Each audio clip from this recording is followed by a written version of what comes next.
Okay, so think about your day for a sec. Like right from when you wake up. Chances are it was some kind of device that woke you, right? An alarm on your phone, probably. Exactly. And then you likely check something. News, weather, Mm. maybe a message. Yeah, almost definitely. I mean, right there, before you've even had your coffee, tech's already, involved. It's just everywhere. And that's why understanding its impact is, well, pretty crucial. Absolutely. And for this deep dive, we're using a really interesting chat from the English Speak podcast as our jumping off point. Our mission really is to pull out the main ideas about technology's role, give you the key stuff without, making it too complicated. Precisely. What really stood out to me from their discussion was just the sheer variety in how they use tech. Yeah. From those morning alarms we mentioned, news checks, right through to work stuff, even smart home things.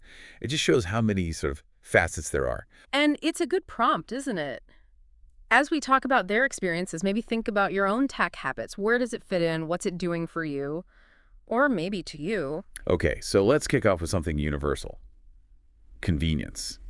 The English speak folks really hit on this. I mean, just think about online shopping, getting groceries, clothes, whatever, Yeah. just delivered. That's huge. It's huge. It's fundamentally changed how we get things. And this whole e-commerce thing, it's not just about, saving a trip. It's reshaping retail, how customers behave. Yeah. Creating massive opportunities, but also, well, real challenges for old school shops. That's a really good point. And it's kind of amazing how normal it's all become so quickly. It really is. They also mentioned GPS navigation, and that definitely struck a chord with me. Do you remember wrestling with those giant paper maps, trying to read street signs in the dark? Oh, don't remind me. Trying to fold them back up. Nightmare. And maybe having someone next to you giving less than helpful directions. Yes. Or arguing about which way was north. It wasn't always smooth sailing, was it? Not at all. Now you just type in an address, phone tells you where to go. Simple. But behind that simplicity, there's this, invisible network of satellites talking to your phone constantly. Exactly. Complex tech just humming away quietly to make getting lost, well, much harder. Yeah, it's easy to forget how annoying that used to be. It really illustrates how tech smoothed out those everyday bumps. Totally. Okay, so broadening out a bit. Communication. Another massive area technology's just completely transformed. The podcast host talked about, instant global connection. Video calls, texts, email, social media. It's almost weird to think back to a time before you could just instantly ping someone on the other side of the planet. The speed and the reach. It's unprecedented, really. Face-to-face chats with someone continents away, that's breaking down barriers like never before. Makes you wonder how it's reshaped, all our relationships, personal and professional. And it's definitely not just personal life, is it? They mention how businesses rely so heavily now on virtual meetings, remote work. Teams spread all over, working together. It's pretty incredible when you stop and think about it. It really is. What do you think drove that shift so fast, especially in the professional world? Good question. I guess partly just better, faster internet becoming widespread. Yeah, probably. And the tools, the platforms themselves got much better, more reliable for remote collaboration. True. It's a world away from just letters or really expensive long-distance calls. The contrast is just, wow. Like they said, sending a photo globally in seconds, that immediacy tells you everything about how fast information moves now. Yeah. Feels like time's sped up somehow. It really does.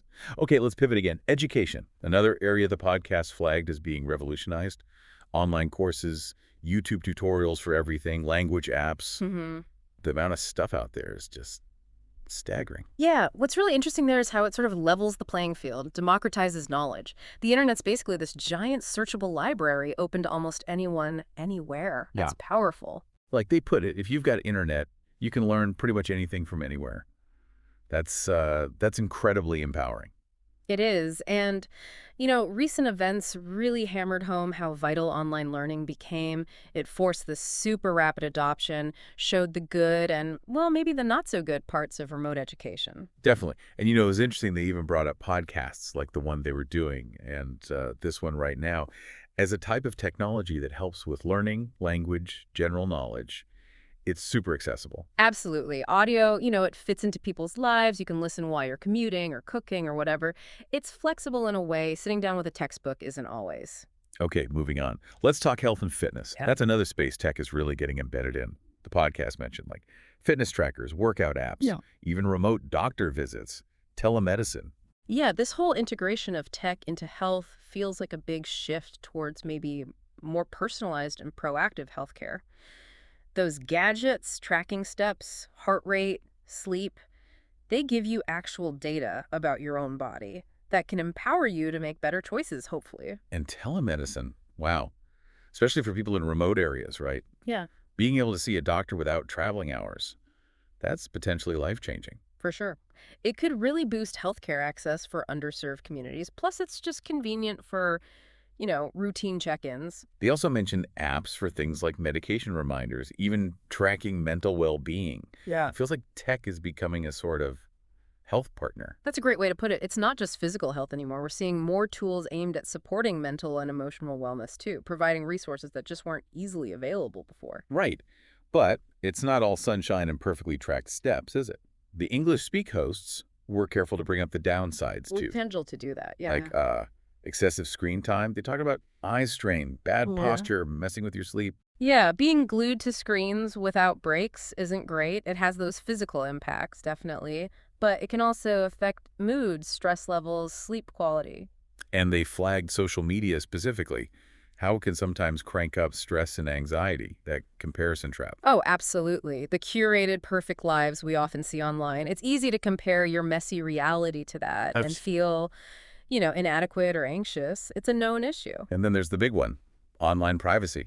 With so much of our lives online, keeping our data safe, that's a huge concern. It really is, all the data being collected. It raises some serious questions about, well, ethics, security, potential misuse. Protecting that info is a massive challenge. So ultimately, it boils down to finding that balance, doesn't it? Yeah. Using tech wisely. Yeah. Making it work for you, not letting it run your life. Being mindful seems to be the key. Precisely. It should be a tool to enhance things, not something that dictates everything. Mindfulness about how and when we use it is crucial. Agreed. Developing those conscious habits helps maximize the good stuff and minimize the not so good. Okay, now this was interesting. Their chat took a little detour with a tech quiz, and honestly, a couple of things caught me off guard. Like, did you know Wi-Fi doesn't actually stand for wireless fidelity? I Well, genuinely thought it did. yeah, that's a super common mistake. But nope, it's just a brand name. The Wi-Fi Alliance cooked it up because it sounded catchy, no deep technical meaning, just marketing, basically. Shows how these terms stick, huh? Totally. I was so sure it was an acronym. And the other one was about Android, the operating system. Like most people, I just think Google. But they pointed out it was originally made by a different company, Android Inc., which Google then bought. That's right, a cool bit of tech history. Google snapped them up back in 2005, I think, and that acquisition was, well, pivotal in creating the mobile OS that's now on, billions of phones. Adds a bit of backstory to something we use every day. See, always something new to learn, even about stuff we think we know. Okay, so as we wrap this up, I think it's really useful, like the English Speak host suggested, to just pause for a moment. Think about your own tech use. Yeah, take stock. What really stands out in your day? Where does it genuinely help make things better? And are there maybe spots where you could, I don't know, dial it back a bit, find more balance? Exactly. How does it help you get stuff done, connect with people, learn things?